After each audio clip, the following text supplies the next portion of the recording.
Good day, dear listeners. Steve Reda here with the Management Blueprint podcast. And my guest today is Tom Schwab, CEO of Interview Valet, a brand and sales building service for thought leaders. Tom, welcome to the show. Steve, I'm thrilled to be here. Thank you for having me, and I'm excited for this discussion. I'm very curious about you and what you bring to the table. And let's start with your journey. How did you get into podcasting? How did you discover this as a potential business and get started in putting together? I think you're one of the first out of the block companies arranging podcast opportunities for guests. So how did you get into it? Yeah. And so what we do is help people get on targeted podcast interviews so they can talk directly to their ideal customers. So it's nothing revolutionary with that. I look at it as evolutionary. So going back in the journey, I started as an engineer.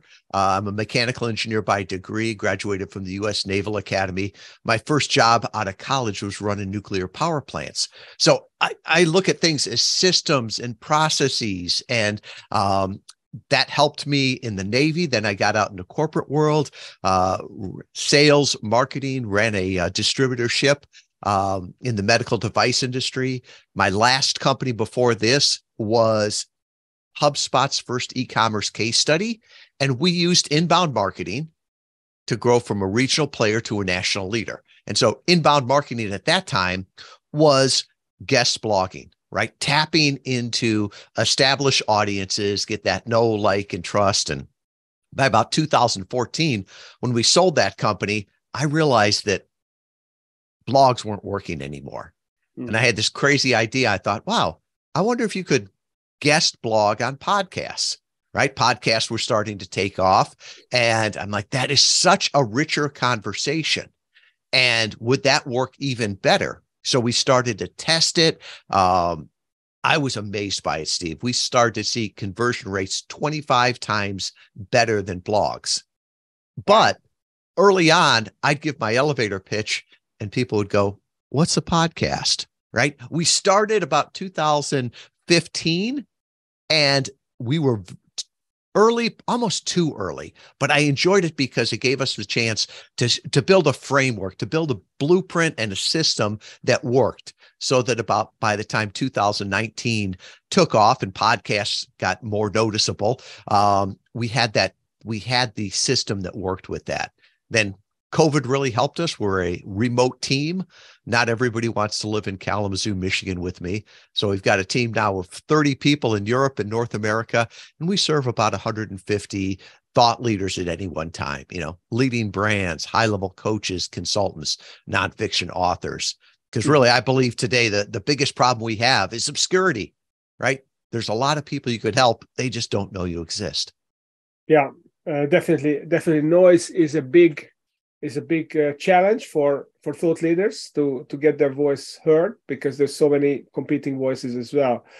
So Tom, before we get into all the nitty-gritty details of podcasting and how it can be used for thought leaders and for business people, let's talk about frameworks. Let's talk about management blueprints. So what is your favorite framework that has helped you build your business along the way?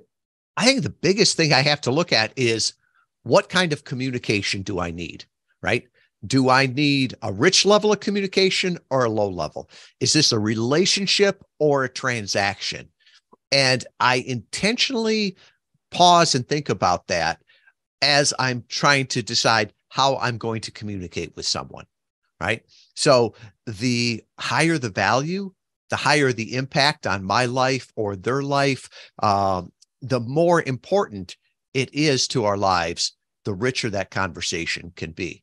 Let me give you an example, right? If I'm just buying a stick of gum, right? I don't care who sells it, who made it, whatever. It's just, it doesn't change my life.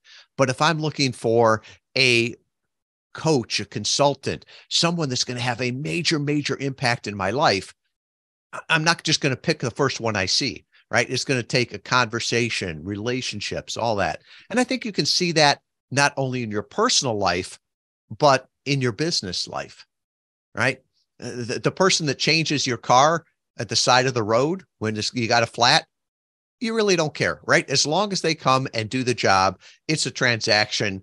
They're nice, but you probably won't see them again. Well, it's a little bit different when you're choosing a spouse for the rest of your life, right? It's not just whoever comes there. And I think in marketing today, there's this phrase that says, you're one funnel away. Mm-hmm. For some things, you may be one funnel away, but I think the things that are most important, you're one conversation away. And I don't think conversations can replace funnels or funnels can replace conversations. We just have to make sure that we're communicating in the right way.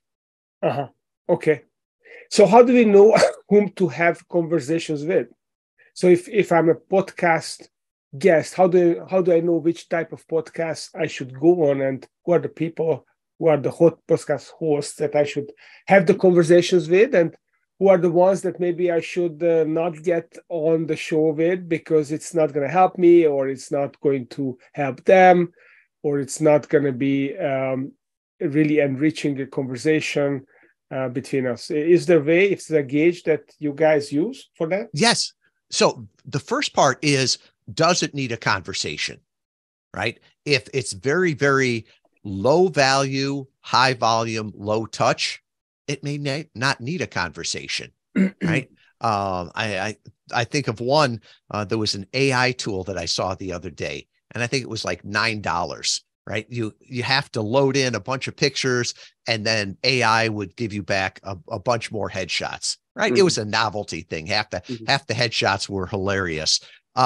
But I didn't need a conversation with that. It was just a $9 purchase. It was sort of an impulse. So for somebody like that, I would just say, you probably don't need a conversation, right? You're one funnel away. But I would say if you've got more of a relationship there, start with what's the why. Why do you want to talk to them? And then who are they, right? You can't say enough of the right things to the wrong people or the wrong things to the right people. Right? You don't want to talk to everyone. You just want to talk to those people that you could add value to, those people that would benefit from it. Right? There's a great tweet out there by Rand Fishkin. Rand wrote a great book called Lost and Founder, about the real side of software as a service companies. And I love how he says the best way to sell something today is not to sell anything, but to earn the respect, awareness, and trust of those who might buy. So when you're talking about what podcast you should be on, I would say of those who might buy, right? If you're selling business consulting services, probably not good to go on a new parent podcast, right? Where they talk about your first pregnancy, right? There might be some customers there, but your chances are slim on that. So better to go where your customers are. Mm-hmm. Okay. So that's interesting. So if I'm a podcast guest, I've just written a book, for example, or I'm a consultant, I'm a coach, and I reach out to Interview Valet. How are you going to help me with getting on the right podcast? What do you want from me? Do I have to define my target market, or you help me find my target market? How does that work? Yeah. And it's 9 years ago, it was more podcast guessing than podcast guesting, right? There wasn't a whole lot of data, but now the data that we have, both in our internal database and those that we license, it's almost spooky, Steve, how it is, right? So first you have to target, who are my ideal customers, right? Who do I want to talk to? And that could be, what language do they speak? Where do they live? Right? If you can't serve people, or don't want to serve people outside the United States, don't go on podcasts that are in Australia, right? Different time zone. The other thing is, who are they? What do they look like? What you find is often the audience is like the host or aspires to be like the host, right? So if you've got a very young host, you've probably got a younger audience.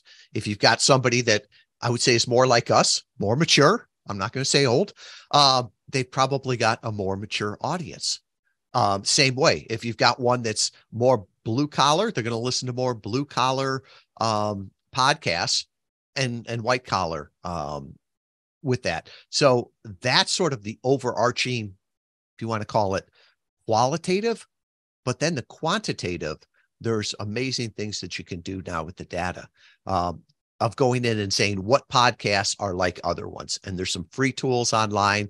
There's also a lot of paid databases, and that's what we're using. And so it's amazing. Sometimes people will say, I want to be on Harvard Business Review, right? Because all of my customers listen to IdeaCast on HBR. They subscribe to Harvard Business Review. Well, your chance of being on HBR, if you don't have a PhD and you didn't graduate from Harvard, right, is probably slim to none, right? Because they want to bring their own brand in there. But what you really want to do is talk to the people that listen to that. And so there are databases out there that you can go to. One of them is called SparkToro, and it's amazing. You can go in there and say, of all the people that go to the HBR website, what podcasts do they listen to? Who do they follow? What YouTube channels do they go to? If there's a conference that you go to or all your clients go to, you could say, okay, of all the people that go to this conference website, what podcasts do they listen to? What websites do they go to? So with that, there's a lot of data that goes around it. And that's how you make the most of your time. It's in some ways, I look at like fishing, right? You know that fish are in water, right? But you're not going to have results if you just say, hey, there's a swimming pool, there's water there, I should go fishing there. Or I want to catch sharks, so I'm going to go in this lake. No, you've got to know where your ideal customers are, and data can really help with that. Mm-hmm. That's fascinating. I didn't know that this information was out there.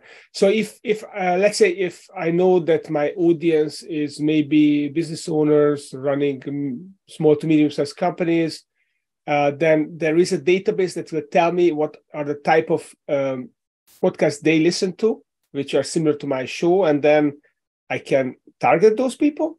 Yes, and it's not even that they listen to it, it's that they subscribe to it, right? There's casual listeners, and then there's subscribers, right? And there's a great book called Super Consumers by Eddie Yoon.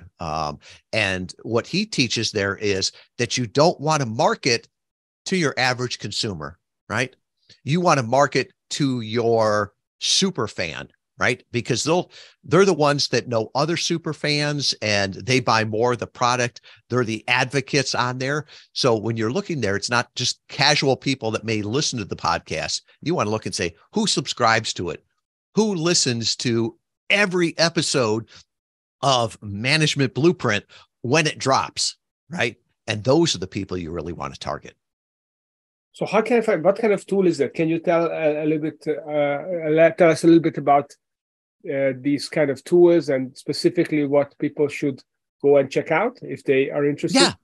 So the one that I mentioned there is SparkToro, and that's a great one for finding lookalike audiences. So then once you find them, then you have to use other tools to figure out the size of the audience, the engagement levels. And there's different ones out there. There's a great one called Podchaser, right? And it's a paid subscription, but those will give you the size of the podcast too. And we license all of those and we talk to the host so we know what they're looking for. That makes it easier. But, I don't want to say that people lie, but, everyone's got a best-selling book on Amazon, right? And every podcaster, well, I shouldn't say every, right? There are many podcasters that will say, I get millions of downloads, right? Well, maybe they're just rounding up to the next million, right? And we always look at it as, I don't care what the podcast host says they get, right? We want to know what our client's going to get, and not over the next 10 years, right? Because podcasts are evergreen, but what are they going to get as far as listens in the next 30 days? Yeah, I like that.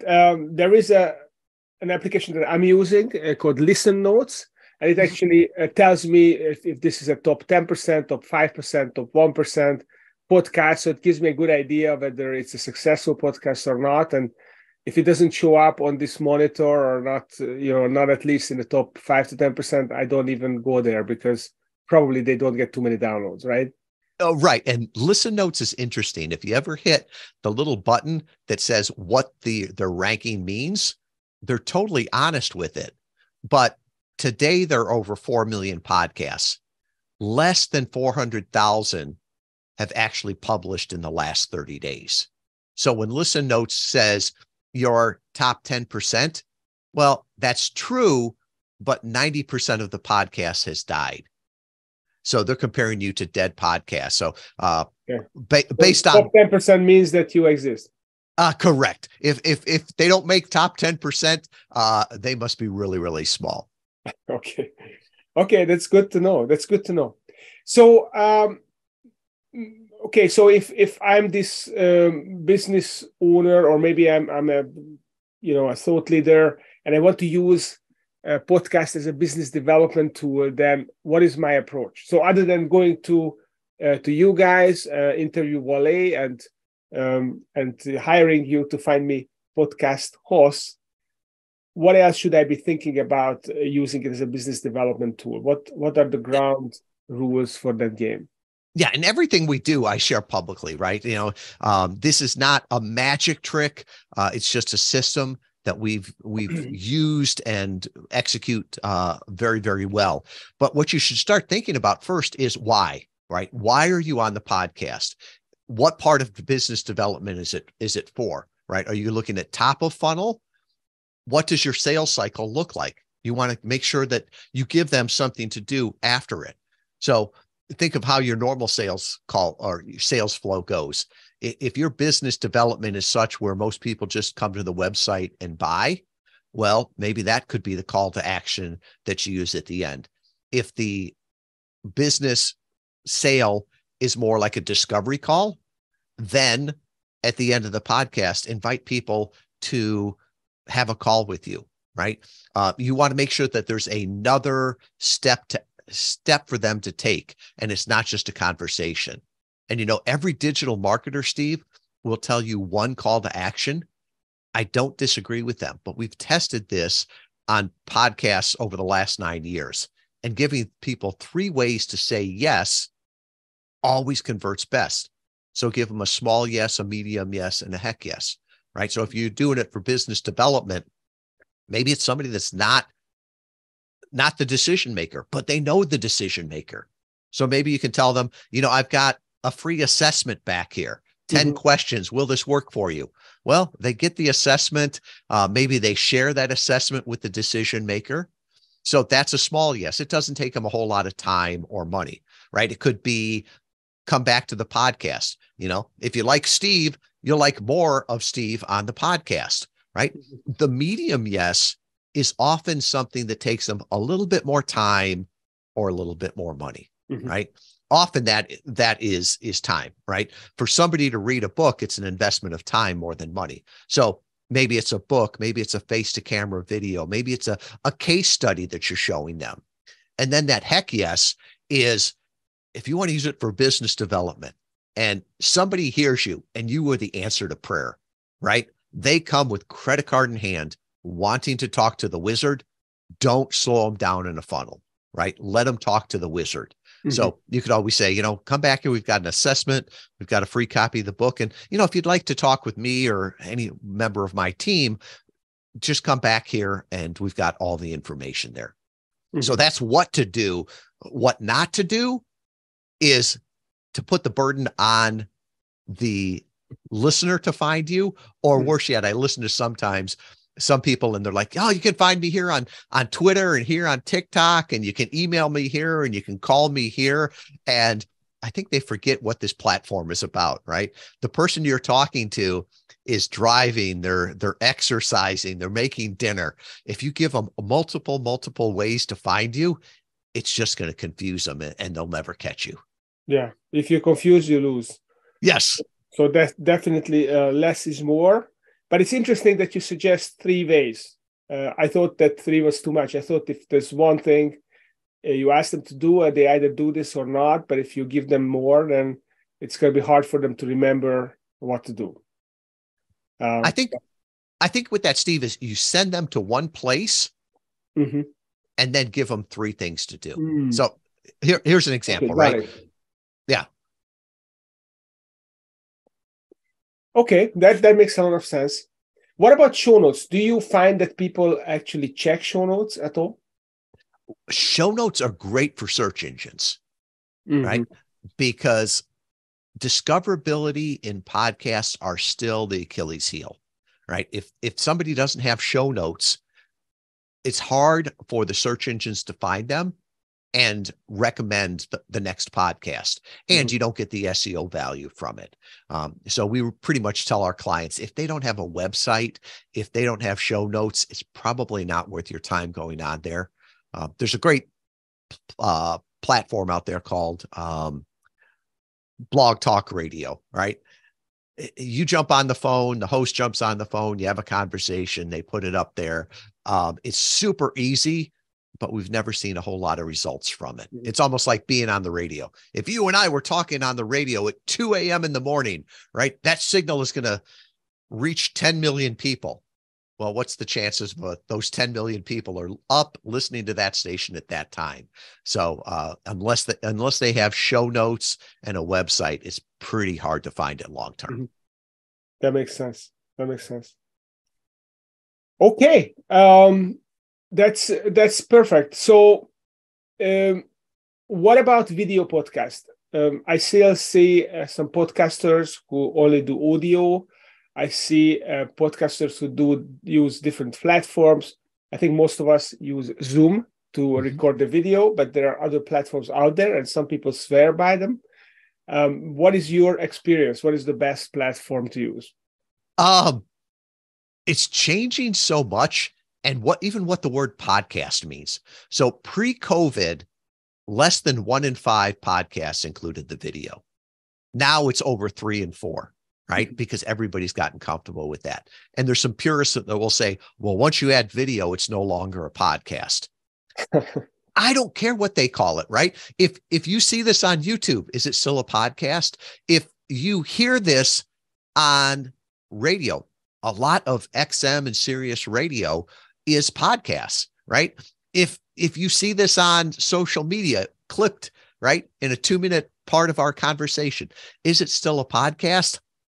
I don't know. I don't think it's important. I think it's just important that we can connect with our ideal customers.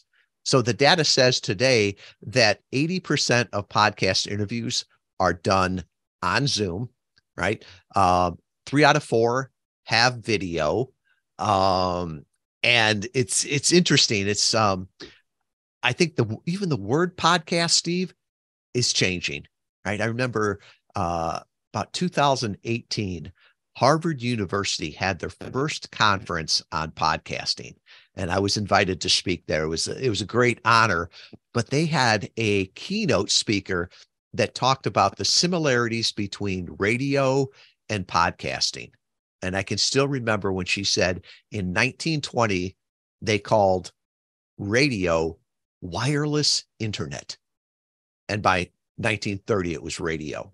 And I think it's going to be something similar here. We called it podcasting at the beginning because it came through an iPod, right? I think most people today probably don't remember what an iPod was, right? So I don't know what they're going to call it. Somebody's probably listening to this in 2030, and every time we say podcast, they just laugh. But I think it's just a neat medium where it's easy to create, easy to repurpose into other forms, and it's a great way to connect with clients, right? Magnetic marketing. It attracts the right people and repels the wrong people. Sounds great. So how can you guys help people? So Interview Valet, you're in the business of helping guests get on podcasts. What do you do for them? Yeah. So early on, we had a client that said, I love working with you because you let me be the guest and you take care of the rest. And I'm like, oh, that's good copy. I'm taking that, right? But what we really do is realize that our clients are business owners. They're busy CEOs. They're thought leaders. They don't have time to do all the details. They make the biggest impact when they show up and perform, right? So once again, they're the guest, we take care of the rest. So we're working with them to identify the right podcasts, to prep them for every podcast, right? Their time is valuable. They don't have hours to listen to all the shows. So we give them some clips from the shows. We tell them, this is the audience, this is the host, here's all the social media. We train them on the best practices for podcasts. It is a different medium. If you show up to a podcast interview like you're doing television, it won't work well, right? Mm-hmm. It's more of a conversation. And then we also help them optimize. So we're a people-driven company, but we make decisions based on data. So we're always optimizing after every podcast interview. And so that we're not only that we're getting them better results, but they're also doing better interviews. And it's a fun way to do marketing that is consistent with your brand. Yeah, it's great. What I love about podcasting the most is that I get to meet interesting people, have great conversations. I can ask my questions. I'm very curious. I love to ask questions, and they are a captive conversation partner, so they have to answer. So that's pretty awesome. So, Tom, if people would like to learn more about Interview Valet, what you can do for them, how use podcasting as a business development tool, where can they go and how can they find you? Yeah. So I mentioned this before. Give them one place to go and then 3 ways to say yes. Mm-hmm. Right. So we've made a page, interviewvalet.com/Steve. Right. You can remember that. Right. And there's a assessment, 10 questions. Will podcast interview marketing work for you? I wrote a book called Podcast Guest Profits, How to Grow Your Business with the Targeted Interview Strategy. You can buy it on Amazon, or if you go to that page, I'll email you or mail you a book, right? Whichever you prefer. And then if you're listening to this and it's like, wow, I'd love to talk and see how I could use this in my business to grow my brand, grow my business. Well, I'll put the calendar scheduling link there. We can talk and see how you could use podcast interviews. So all of those things are back at interviewvalet.com/Steve. Wow, you really walk the talk. So thank you, Tom. Definitely, if you're listening to this, definitely check out that webpage and see what Tom and Interview Valet can offer you. Tom, thank you for coming on the show. I really enjoyed our conversation, and I look forward to talking to you next time. Thank you, Steve. I appreciate all you do.